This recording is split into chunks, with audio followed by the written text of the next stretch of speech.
What's going on, y'all? It's Greg. Greg said it. We're back with another one here, y'all. I guess I have to kind of get something off my chest, but not really. I've been thinking.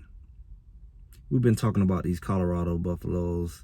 We're going into the second season, we're in the off season. We done lives. We done many conversations throughout the season leading up to this point.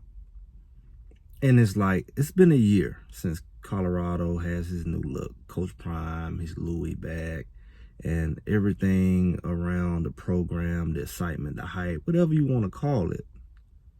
But it remains one big problem. And we all kind of glance over it. And one thing Greg said it don't do. We talk about the real. We really get down to the nitty gritty. You know what the real problem is with Colorado? Respect. People don't respect Coach Prime as a coach. It's clear from what they say. They question everything he do. They amplify everything that he do. And it's clear they don't respect nobody who go to his program. You could be the biggest player in the world. You go to Colorado, you're really not all that. They forget you was once the biggest player. They forget you was once the most scouted, high on everybody's list. Everybody wants you. Until you go to Colorado, it's disrespectful. But you would think that's bad enough. But more than anything, we've seen the disrespect for Travis Hunter and Shedeur. Two of the guys top in college football. We can see it on every ranking. We can see it on video games. If this was any other program, it would be the biggest talk. It would be history. But at Colorado, you still talk about them as if they're some Jackson State SWAC FCS boys. I remember a year ago when the talk was, can they do it at this level? It didn't even take one game for them to be the biggest talk in town.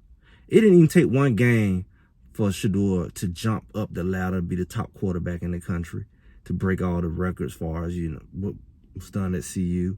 It didn't take him long to put up 5 touchdowns in one game, hundreds of yards, multiple 100-yard receivers. It didn't take long at all, one game.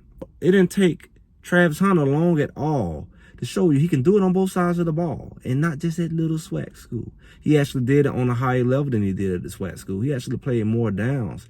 He really didn't play equal amount of offense at Jackson State. Mainly because he was hurt, but he really didn't. In Colorado, he actually did it.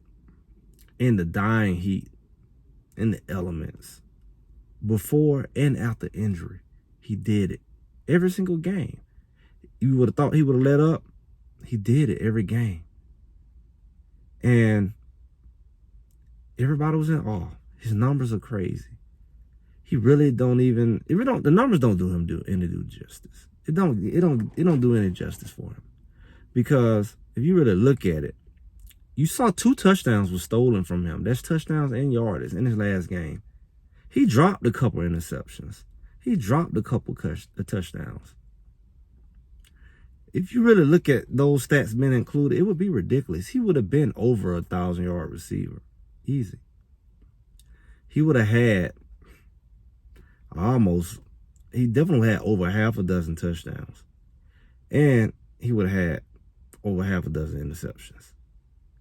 If he touch up on those, man, because he just was that explosive, playing both sides of the ball. But you think, if that ain't bad enough, you look at arguably the top quarterback and top player out of the draft this year.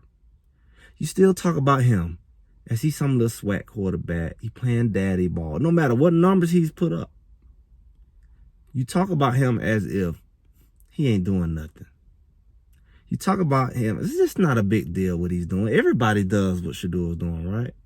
You talk about other quarterbacks and compare him who got, gladiators for linemen. And you compare Shedeur to him. He's still out. His number's still better than him. And you still try to say that the other person's better than him. With a 10 times better line. You still try to compare him to Shedeur. Knowing good and doggone well, nobody performs like that. Nobody only throws 3 touchdowns, and really 2 of Shedeur's touchdowns out of his 3 was highly questionable. I remember one, his man was on the ground, and the guy took it out of his hand while he was on his back. And another questionable touchdown that it wasn't, a clear thing. So, but even with 3 touchdowns, with the worst line at his level, at FBS really, and most sacks, he only threw 3 touchdowns. And you talk about quarterbacks who be running for their life, throwing the ball anywhere, they can throw it away, and they be throwing picks. And they definitely wouldn't have had the passing percentage that he had. They wouldn't have had the QB rating that he had. What silly game are we really playing here? You're doing everything you can to be disrespectful. You're not looking at reality. You're being silly like a child, a little child. Because the facts are the facts. The numbers are the numbers. It's not like nobody's giving him numbers. He has the numbers to prove what he's able to do. And it's proven the situation that he's up against. It's proven the circumstances that he's done it through. So what is really going on here is high-level disrespect.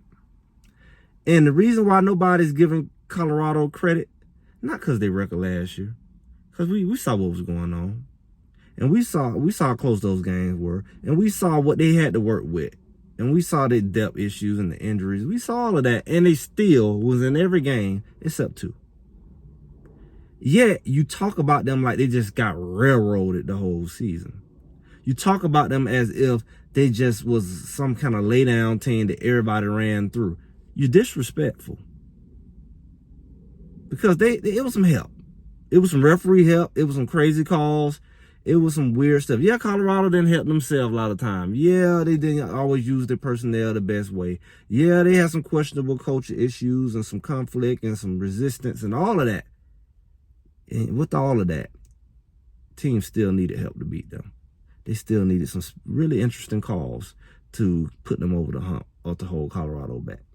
But I digress. Because the reality is they were in the games, and 8 out of the 12 Pac-12 teams were ranked most of the season. So it wasn't a Rudy Poot conference where only 1 or 2 teams were good. Everybody in that conference were pretty decent enough that they challenged each other. Only 2 teams really stood out, and one of them was in the national championship and didn't get blew out in the national championship like some other teams.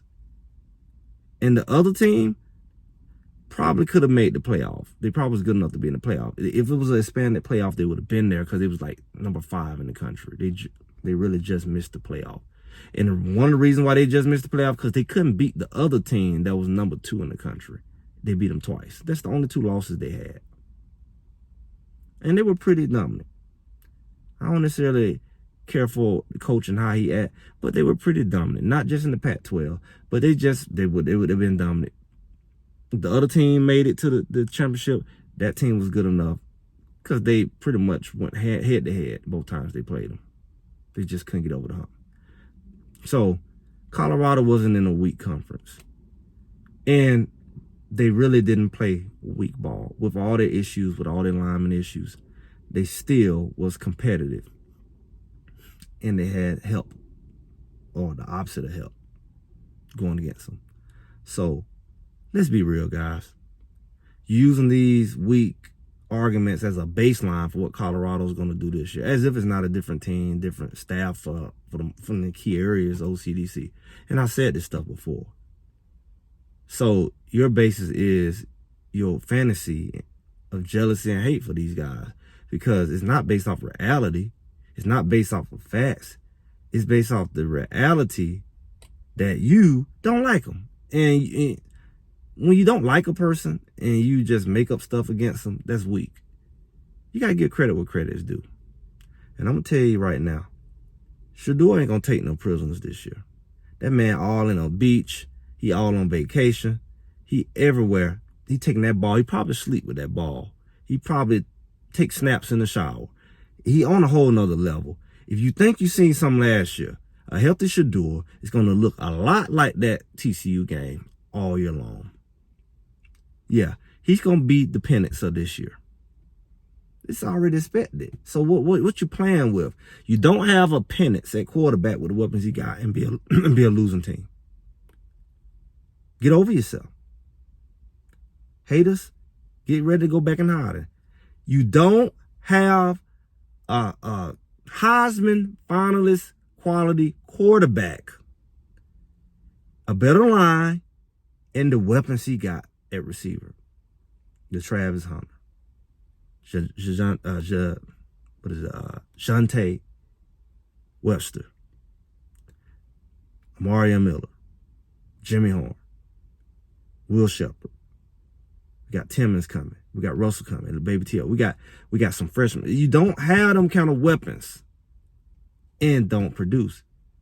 The line is not going to be the same. The offense is not going to be the same. You can't sit up here and underestimate what this man's going to be able to do. It's ridiculous. We shouldn't even have to have this conversation. But in reality, y'all going to learn. This fantasy stuff is over. Get real. Shedeur going to show y'all something this year. You ain't seen nothing yet. And y'all going to put some respect on their name. Y'all can put some respect on Colorado. I said it. Greg said it. Make sure y'all like, share, subscribe. And as always, I'll talk to y'all soon.